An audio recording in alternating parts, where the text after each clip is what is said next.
Fala, celebridades, tudo bem com vocês? Meu nome é Christian e esse canal aqui vai falar sobre vários tópicos e assuntos da nossa cultura brasileira. Brasil! Nesse primeiro vídeo eu vou falar sobre o Saci Pererê e eu escolhi falar do Saci por ele ser uma figura antológica na nossa história, aparecendo bastante na cultura brasileira, seja na literatura, cinema, TV e até mesmo na música. Nos próximos vídeos, vamos falar sobre vários aspectos da cultura brasileira em geral, desde arte, festividades e até comidas típicas e a nossa cultura pop. Enfim, tudo que o nosso país tem de melhor para nos oferecer. Mas tudo isso vai depender de vocês, porque o vídeo dá bastante trabalho para fazer e eu quero muito saber se vocês estão gostando do conteúdo e se ele está realmente sendo útil para vocês. Então já sabem, se gostarem do vídeo, por favor se inscrevam no canal, arrebentem aí o joinha e deem sugestões para os próximos temas aí nos comentários. Mas agora chega de enrolação e bora pro Saci. Bom, sabemos que o Saci Pererê é um dos personagens mais conhecidos do nosso folclore, mas você sabe como ele surgiu? É isso que vamos descobrir agora. Na tese de doutorado da professora universitária Maressa de Freitas Vieira, ela classifica o mito do Saci Pererê de 3 maneiras diferentes, sendo elas o Saci oral, Saci escrito e o Saci globalizado. E eu vou detalhar então essas diferentes classificações para vocês. O Saci oral seria aquele que tem a sua representação através do testemunho das pessoas, em outras palavras, o velho boca a boca, que passa de geração para geração e pode ter alterações, já que não é documentado. E falando sobre o Saci não documentado, a verdade é que não existe um consenso sobre a real origem do mito, mas o antropólogo natalense Luiz da Câmara Cascudo explica em seu livro Geografia dos Mitos Brasileiros que não existiu Saci, nem no norte e nem no nordeste brasileiro, mas sim no sul do país, tendo na verdade seus relatos sempre em regiões antes povoadas pelos tupis, e como mencionado anteriormente, sendo passado de maneira informal, diferentes versões do Saci foram passadas ao longo dos anos e regiões, geralmente tendo como base a versão mais comum do mito, mas com uma ou outra variação. Tem uma versão que muda bastante do Saci que conhecemos, mas que acabou se tornando outra lenda do nosso folclore, a da Matinta Pereira, que ora é bruxa e ora é uma ave. Exatamente, o Saci que nós conhecemos, com um gorrinho vermelho e uma perna só, já teve a sua representação através de uma bruxa e um pássaro. E esse mito do Saci-ave é representado pela espécie Tapera naivia, que além de ser chamada de Saci, é conhecida também como verão, buraco feio, crispim, sem fim, seco fico, Matinta Pereira, entre outros nomes. Talvez até pela ave ser conhecida como Saci e também Matinta Pereira, é que as duas lendas acabaram se conectando de alguma forma, será?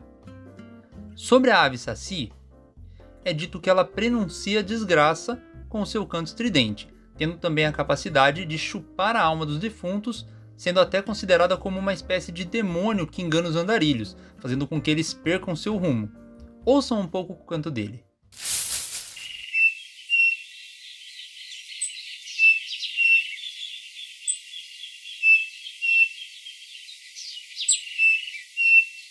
Já o que se fala sobre Matinta Pereira por algumas regiões brasileiras, como o Pará e o Amazonas, segundo Luiz da Câmara Cascudo, é que quando se ouve o grito dela à noite, os moradores por alguma razão prometem fumo para a ave, que ninguém sabe onde está, e quando amanhece, uma velha mendiga aparece cobrando a promessa realizada durante a noite.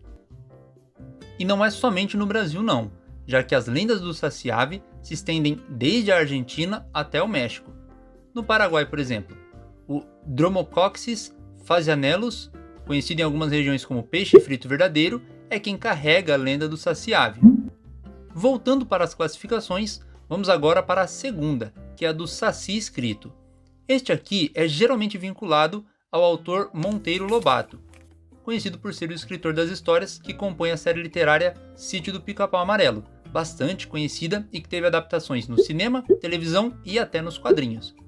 Lobato foi muito importante para a lenda do Saci Pererê, porque ele foi o primeiro autor a trazer esse personagem para os livros. Mas qual foi a motivação dele? Movido por seu sentimento nacionalista, Monteiro Lobato tinha o interesse de uma substituição dos ícones europeus pela tradição do folclore brasileiro, sentimento que ele expressou em um texto no final de 1916, publicado na Revista do Brasil, intitulado A Poesia de Ricardo Gonçalves. Vejam um trecho do texto. Pelos canteiros de grama inglesa, há figurinhas de anões germânicos, gnomos do Reno, a sobressaírem garrafas de beer. Porque tais nibelunguices, mudas a nossa alma, e não sacis pererês, caiporas, mães d'água e mais duendes criados pela imaginação popular.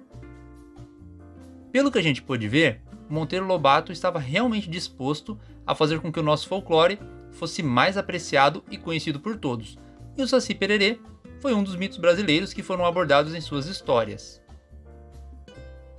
A obra O Saci Pererê, resultado de um inquérito, foi realizada compilando o resultado de uma pesquisa de opinião promovida por Monteiro Lobato e foi lançada em 1918. Essa obra, ela define as características do mito Saci Pererê pelo olhar dos mais variados relatos.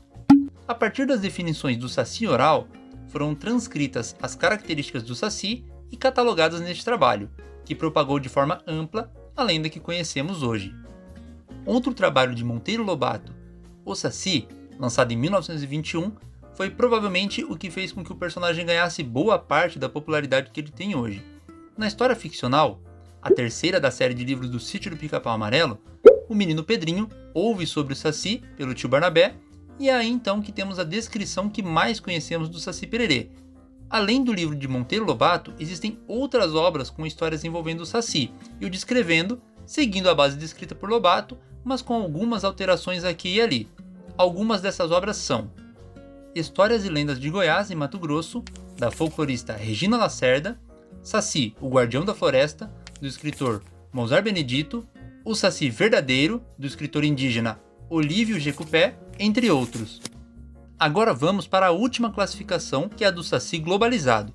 Esta já não se preocupa em definir o que é o mito do Saci Pererê, mas sim em perpetuá-lo como parte importante de nossa cultura, com organizações expoentes das histórias e da figura do personagem, como a Associação Nacional dos Criadores de Saci, com sede em Botucatu, interior de São Paulo, que se interessa em resgatar o hábito de contar histórias, de propagar os mitos e lendas, tal qual se fazia antigamente, incentivando as pessoas a, como eles dizem, criar sacis, que para a associação significa passar as narrativas para as próximas gerações, que hoje em dia conhecemos como storytelling, mas que nada mais é do que a boa e velha contação de causos.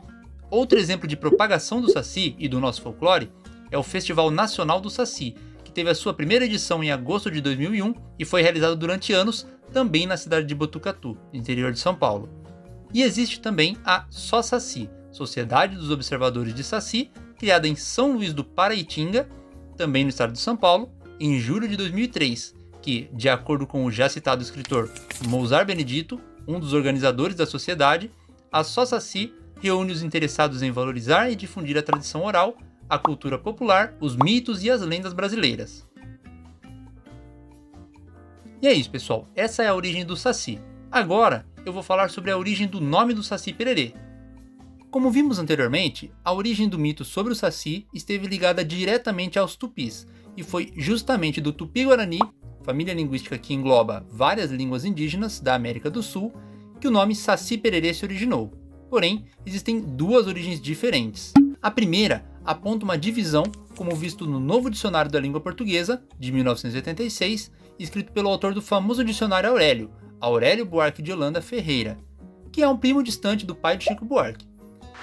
Nele, a palavra saci aparece como tendo a sua origem a partir do termo tupi saci, e esse termo tem seu significado descrito na obra O Tupi na Geografia Nacional, escrito pelo geógrafo e historiador Teodoro Sampaio, lançado primeiramente em 1901 como sendo Saci, assim com C cedilha, o olho doente, e já atribuindo o nome a um negrinho e que aqui é descrito trazendo em sua cabeça um barrete, que de acordo com o dicionário online dicio.com.br é um sinônimo para carapuça e gorro, que é mais familiar hoje em dia para a representação do Saci. Já para o termo pererê, é apontada a sua origem a partir da palavra pererec a, definida por Moacir Ribeiro de Carvalho em 1987 no Dicionário Tupi Antigo Português, como um verbo intransitivo, ou seja, que tem um sentido completo, significando bater as asas e ir aos saltos, vinculando aí então os saltos do Saci com a palavra. Já a segunda origem traz o nome completo, Saci Pererê, sendo originado de Iaci e Aterê, nome que pode ser encontrado com diferenças na escrita, como vocês estão vendo na tela. E esse nome está relacionado não só ao Saci que nós conhecemos, mas também a diferentes lendas de outros países da América do Sul, como Paraguai e Argentina. Por exemplo, no livro de 1937, Nuestros Antepassados, do paraguaio Narciso R. Coleman, no Paraguai a lenda Iaci Aterê, também chamado de Iaci Terê ou Iaci Ateré, descreve a criatura como um homenzinho de cabelos dourados e que possuía uma varinha mágica. Já na região da província de Corrientes, na Argentina, Iaci Ateré tem a forma de um anão loiro que anda por aí com um chapéu de palha e uma bengala de ouro, como descrito em Supersticiones e Leyendas, pelo antropólogo Juan Bautista Ambrosetti, em 1917. Bom, pessoal, finalizamos o vídeo. Vou deixar então todos os links na descrição, seja das referências que eu utilizei para o roteiro, ou então das organizações sobre o Saci que nós vimos no vídeo. Espero que vocês tenham gostado do conteúdo e eu quero trazer muito mais coisa aqui para o canal, sobre vários assuntos aí desse nosso Brasilzão da massa. Então, se vocês gostaram do vídeo, por favor, deem aquela curtida, compartilhem com sua família e amigos, se inscrevam no canal, cliquem no sininho para que vocês não percam nenhum dos próximos vídeos e deixem aí nos comentários considerações sobre o conteúdo, ideias para os próximos vídeos e o que mais vocês quiserem. Feliz Dia do Saci para todos e lembrem-se, se mantenham sempre abrasileirados. Fui!